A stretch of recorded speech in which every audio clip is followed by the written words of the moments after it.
A very good evening to you all, my dear students of Integrated MBA second year. I hope you all are doing well. You are doing wonderful these days. So, guys, as you all know, the subject which we are discussing in your class, that is business environment, and this is your second unit, which is Indian financial system. So, guys, I have made another video earlier as well of this PPT, but few slides were left which we have to discuss today. Okay, so guys, without wasting our time, just start with your pen and paper. Just take a pen and paper, and let's start the conversation, or let's start the class today. Okay, so as you know, we have discussed, guys, till this slide. You can see over here components of Indian financial system. हम लोगों ने components discuss कर लिए थे of Indian financial system. Now we have to discuss another one slide, the financial institutions. What are the financial institutions which regulate और which give us the service of related to your money, your loans, your any financial services which are given by our financial institutions. Okay, so guys, आगे बढ़ते हैं. If you have any doubt or any query, then you can ask in the next coming question answer session, which I'll provide to you guys. ठीक है. So we have to discuss this slide. Financial institutions कौन कौन से होते हैं? Financial institutions means from where we get any kind of financial service. It may be your loan, it may be your any deposits or any other schemes, maybe subsidies or anything, or maybe any financial services you are getting from that institution, which is called financial institutions. Okay, let's start. Financial institutions are the participants in a financial market. यानी कि financial market में जो institutions होते हैं वो participant होते हैं of that market. They are business organizations dealing in financial resources. यानी कि फाइनेंशियल रिसोर्सेज कौन से हुए? रिसोर्सेज मीन्स योर संसाधन, एज यू नो. ठीक है, तो ऐसे संसाधन जहाँ पे आपके पैसे से रिलेटेड होते हैं, यानी कि जो भी सर्विसेज आपको मिलती हैं related to your money, those all are your organisations which deal with the financial resources are your financial institutions, right. Next, they collect resources by accepting deposits from individuals and institutions and lend them to trade, industry and others. Simply means क्या है कि जो भी financial institutions होते हैं वो collect करते हैं आपके डिपॉजिट्स, चाहे वो इंडिविजुअल के डिपॉजिट्स हो, मीन्स जैसे हम और आप, we are the customers, we are the individuals, right. हम लोग जमा करते हैं अपना पैसा टू द फाइनेंशियल इंस्टीट्यूशन. देखिए, basically financial institution means bank. ठीक है, बैंक मतलब जहाँ पे हम पैसा जमा करते हैं, जहाँ से हम लोन लेते हैं. लेकिन इसलिए हम बैंकिंग टर्म का equivalent to financial institutions use नहीं कर सकते, क्योंकि बैंकिंग और बैंकिंग के अलावा भी फाइनेंशियल इंस्टीट्यूशंस होते हैं जहाँ पे आपको पैसा मिलता है. तो we can not say only the banks are the financial institutions. और भी कुछ होते हैं जो फाइनेंशियल इंस्टीट्यूशंस होते हैं, like your NABARD, SIDBI, IDBI, these are also the financial institutions. ठीक है, अपार्ट फ्रॉम योर बैंक्स. ठीक है, तो जो बेसिकली बैंक्स होते हैं या फाइनेंशियल इंस्टीट्यूशंस होते हैं, वहाँ पर हम और आप, we are the individuals, we are the customers, हम लोग उसमें डिपॉजिट करते हैं. ठीक है, तो फाइनेंशियल इंस्टीट्यूशंस क्या करते हैं, यानी कि बैंक क्या करते हैं, उस कैश को, उस डिपॉजिटरी को, उस डिपॉजिट्स को वो क्या करते हैं, एक्सेप्ट करते हैं और उसी पैसे को लेंड करते हैं. लेंड मीन्स उधार देना. वो आपको उधार देते हैं, may B for the individual work need और एनी नेसेसिटी. ठीक है, या फिर ट्रेड, यानी कि जो लोग बिजनेस करते हैं, या फिर इंडस्ट्रीज़, या फिर अदर्स, यानी कि जिसको भी लोन की ज़रूरत होती है, तो वी टेक फ्रॉम देम और from the financial institutions as a loan. यानी कि जो डिपॉजिट करते हैं हम और आप में से, उन्हीं में से कुछ लोग जो लोन लेते हैं, उनको वही पैसा, वही अमाउंट, और इंक्लूडिंग में भी टेकन बाय द RBI, वो जो है उनको दिया जाता है एज अ लोन. ठीक है, on the basis of the nature of activities financial institutions में बी क्लासिफाइड एज. जो भी फाइनेंशियल इंस्टीट्यूशंस होती हैं, उनकी जो एक्टिविटीज़ होती हैं, जो उनके वर्क होते हैं, उनके नेचर के बेसिस पे हम लोग इनको 3 कैटेगरीज में डिवाइड करते हैं, क्लासीफाई करते हैं. Number A is regulatory and promotional institutions. वो इंस्टीट्यूशंस जो रेगुलेशन करते हैं, जो प्रमोट करते हैं फाइनेंशियल इंस्टीट्यूशंस को या बैंकिंग इंडस्ट्री को, बैंकिंग इंस्टीट्यूशंस को प्रमोट करते हैं, रेगुलेट करते हैं। May be your apex banking institutions means your RBI यानी कि reserve bank of India, which regulate your all the financial market और all the financial your organisations और इंस्टीट्यूशंस, ठीक है।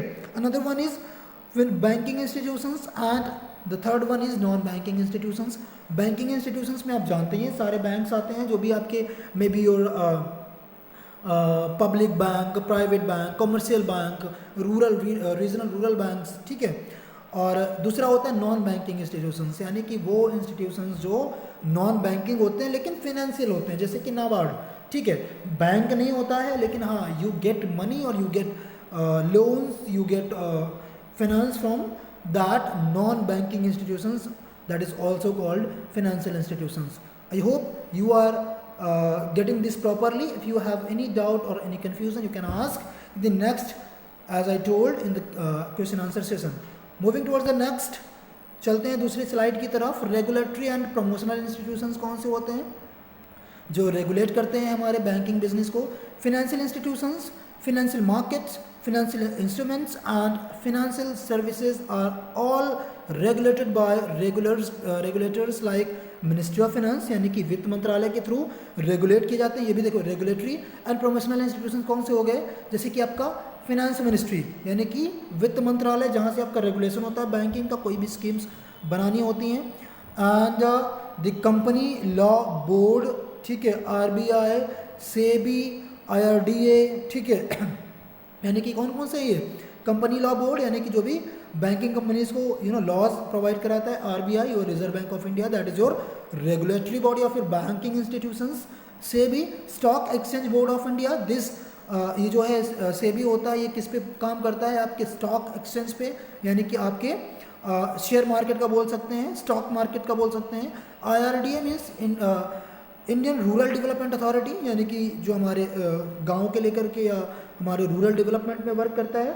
डिपार्टमेंट ऑफ इकोनॉमिक्स अफेयर्स, यानी economic affairs जहाँ पे हम वित्त से रिलेटेड बात करते हैं, यहाँ पे जो डिपार्टमेंट हमारा होता है जो हमारे इकोनॉमिक सिस्टम को लेकर के काम करता है, वर्क करता है, वो आपका रेगुलेटिंग अथॉरिटी होती है। Department of company affairs etcetera, इतने सारे होते हैं ये आपके regulatory and promotional institutions. Okay, moving towards the next, banking institutions कौन से होते हैं जो आप हम जानते हैं, जहाँ पर हम लोग जा कर के अपना कैश डिपॉजिट करते हैं या फिर वहाँ से लोन लेते हैं, या फिर और भी जितनी भी apart from your deposits and loan, उसके अलावा भी हमें बैंकिंग सर्विसेज मिलती हैं, ठीक है। So banking institutions mobilise the savings of the people, आपकी सेविंग्स जो है वो मोबिलाइज करते हैं banking institutions. They provide a mechanism for the smooth exchange of goods and services, आपके मैकेनिज्म ये करते हैं आपके जो गुड्स और सर्विस के एक्सचेंज को जो स्मूथ बनाते हैं, यानी कि स्मूथ फंक्शनिंग करते हैं आपकी goods and services. Suppose you are purchasing any product through online mode, ठीक है, तो आप ऑनलाइन मोड में क्या करेंगे, आप पैसा आप डायरेक्टली उसको सेंड कर रहे हैं? नहीं, आप जो भी पैसा सेंड कर रहे हैं वो डायरेक्टली नहीं जा रहा है, through the banking institutions, through the banking services you are able to provide your money or you are able to pay your amount for the shopped product, ठीक है, जो भी आपने शॉप किया है उस प्रोडक्ट के लिए, ठीक है।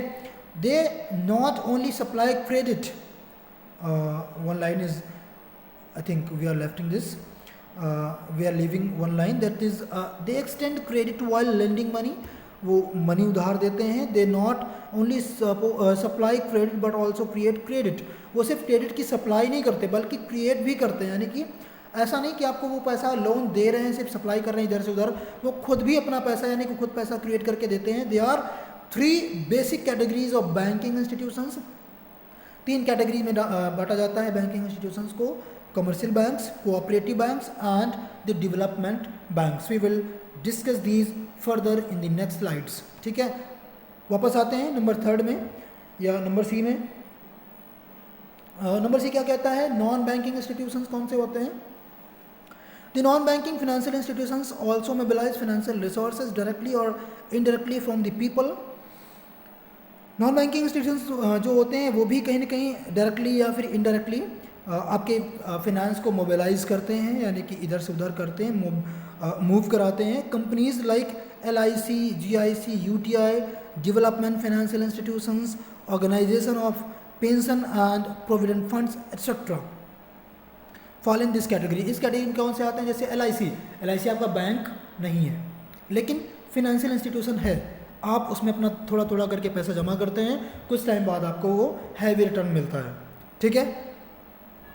UTI डेवलपमेंट फाइनेंशियल इंस्टीट्यूशंस, ठीक है, या फिर पेंशन जो मिलती है आपको, या फिर PF मिलता है। PF क्या होता है? बैंक नहीं है PF, ठीक है, लेकिन PF जो होता है आपको आपकी सैलरी के साथ मिलता है, यानी कि आपकी सैलरी से वो थोड़ा थोड़ा पर मंथ कटता जाता है, और at the end of your services, जब भी आपकी सेवाएं उस कंपनी में ख़त्म होती हैं, तब आप उस PF का अपना यूज़ कर पाते हैं और उसको विदड्रॉ कर पाते हैं, ठीक है। तो PF जहाँ से मिलता है, जो PF अथॉरिटी होती है, वो भी बैंक नहीं लेकिन फिनेंशियल इंस्टीट्यूशन है जहाँ पे आपको फाइनेंस मिलता है, ठीक है। इसके अलावा non banking financial institutions can be categorised as investment companies, housing companies, leasing companies, hire purchase companies, specialised financial institutions. इनमें क्या होता है? नॉन बैंकिंग फाइनेंशियल इंस्टीट्यूशंस को जो है कैटेगराइज किया जा सकता है, जैसे कि इन्वेस्टमेंट कंपनीज हो गई, हाउसिंग कंपनीज जो हाउस डेवलपमेंट करके आपको जो है देते हैं और कुछ पैसा चार्ज करते हैं, ठीक है। Moving towards the next, market, ठीक है। यहाँ पे आप देख पा रहे हैं बुल मार्केट है, और एक होता है, ये जो 3-4 टाइप होते हैं मार्केट के, ठीक है। तो इस जो एक्सचेंज मार्केट होती है, यानी कि आपकी जो मनी मार्केट होती है, उससे रिलेटेड है, ठीक है। सो फिनेंशियल मार्केट में कौन कौन से आते हैं देखते हैं फिनेंशियल मार्केट क्या होती है। फिनेंशियल मार्केट में क्या होता है? फॉरेन एक्सचेंज मार्केट्स, यानी कि जहाँ पे हम फॉरेन करेंसी को चेंज करते हैं।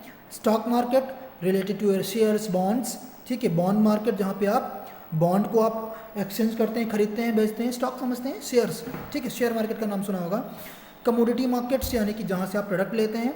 मनी मार्केट, जहाँ से आप पैसा लेते हैं, यानी कि banks. Derivatives market and futures market and insurance markets, ठीक है, यानी कि इंश्योरेंस जहाँ पे आपको मिलता है। फ्यूचर्स यानी कि जहाँ पे फ्यूचर ओरिएंटेड एनी सर्विसेज मिलती हैं, यानी कि आप कुछ इकट्ठा कर पाते हैं अपनी मनी, ठीक है। Moving towards the next, we will study this in detailed form, ठीक है। So classification of financial markets को किस तरीके से डिवाइड किया जाता है, किन किन टर्म में, किन किन पार्ट्स में डिवाइड किया जाता है। Classification on the basis of the type of financial claim, financial claim के बिहाफ में इसको कैसे क्लासीफाई किया जाता है। Debt market and equity market, ठीक है, ओके। और classification on the basis of maturity of claim, money market और कैपिटल मार्केट। जब उनका मैच्योरिटी के अकॉर्डिंग अगर हम काउंट करेंगे फाइनेंशियल मार्केट को, ठीक है, तो क्या होगा? एक होता है मनी मार्केट, दूसरा होता है कैपिटल मार्केट, और तीसरा क्या है? Classification on the basis of seasoning of claim, primary market and secondary market. जिस तरीके से हम उसमें क्लेम करते हैं, जो हमारा सीजन बेस्ड करते हैं क्लेम, उसमें आता है प्राइमरी मार्केट और आपका होता है सेकेंडरी मार्केट, ठीक है। इसके बाद की जो भी स्लाइड्स हैं हम लोग फर्दर डिस्कस करेंगे इन आवर नेक्स्ट वीडियोज़, ठीक है। सो फिलहाल के लिए, आज के लिए बस इतना ही। Guys keep preparing your notes, ठीक है। Will meet the next session, तब तक के लिए थैंक यू क्लास।